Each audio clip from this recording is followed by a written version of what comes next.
Hey, welcome to another video. So today we're going to be talking about the origins of XIVU ARATH, the God of War. But before we begin, please be sure to like the video, subscribe to the channel, join the Sith Citadel Discord, links in the description, and consider becoming a join member or sending a super thanks if you wish to further support the channel. Otherwise, let's jump straight into it. XIVU ARATH, the God of War, formerly known as Zero, is a hive god and youngest sister to Savathun, the Witch Queen, and Oryx, the Taken King. Together with her two siblings, she was a progenitor of the contemporary hive species and one of its chief gods, having made a pact with the worms of Fundament. She is driven to become the mightiest warrior in the universe, and her influence is present wherever armed conflict takes place. XIVU ARATH was born Zero on the gas giant of Fundament, with her sisters Arush and Sathona. Her father was the Osmium King, the ruler of the Osmium Court.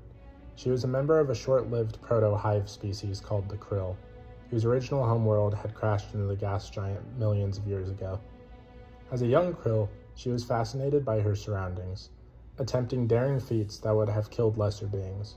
She took 6 of the Stormjoy's bait stars because of this. Above all, she wanted to be a warrior, a knight like her father's warriors. When her father became mad and raved about the Sinigi and the helium drinkers invaded at the urging of Teox, Zero used her bait stars to help her sisters escape, and confronted Arush as they fled their home. Together with her sisters, she swore a blood oath on the mast of their ship, upon her left eye, to avenge their father and kill Teox. When they salvaged an ancient high-tech ship from the XIVU maelstrom, Zero wanted to sell it to raise an army and kill Teox immediately, but was convinced by Sathona that it was worthless. During their aimless journey at the behest of Sathona, who was guided by their father's worm familiar, Zero cleaned up the ship and attempted to take her sisters' minds off their task.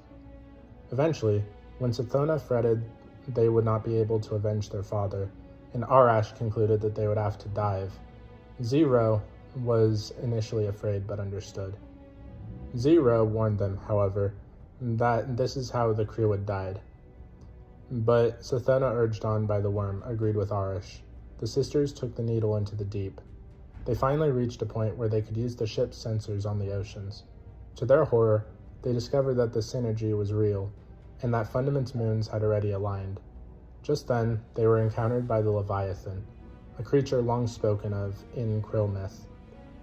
The Leviathan warned the sisters that they needed to turn back, or else would unleash disaster upon the universe, saying that they faced a choice between the light, which offered civilization, and the darkness, which offered only violence. However, the Leviathan offered no hope to the sisters to avoid the synergy. Sathona then revealed the worm's help to her sisters, and how it urged them to go down. Rejecting the Leviathan's warnings, the sisters dove into the core. Reaching the very center of Fundament, the 3 sisters found the worm gods Akka, Ir, Zol, and Yul.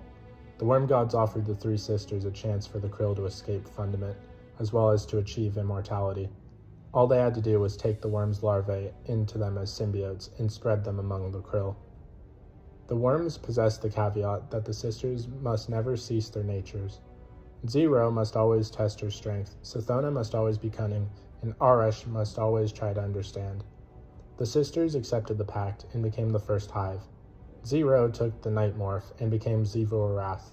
Sathona took the mother morph and became Savathun, and Arash took the king morph, transforming into a male and becoming Oryx, the king of the hive, and eventually Oryx. So what did you guys think of the origins of XIVU ARATH, the God of War? Please let me know in the comments down below. If you haven't already, please be sure to like the video, subscribe to the channel, join the Sith Citadel Discord, links in the description, and consider becoming a join member or sending a super thanks if you wish to further support the channel. Otherwise, I'll see you in the next video.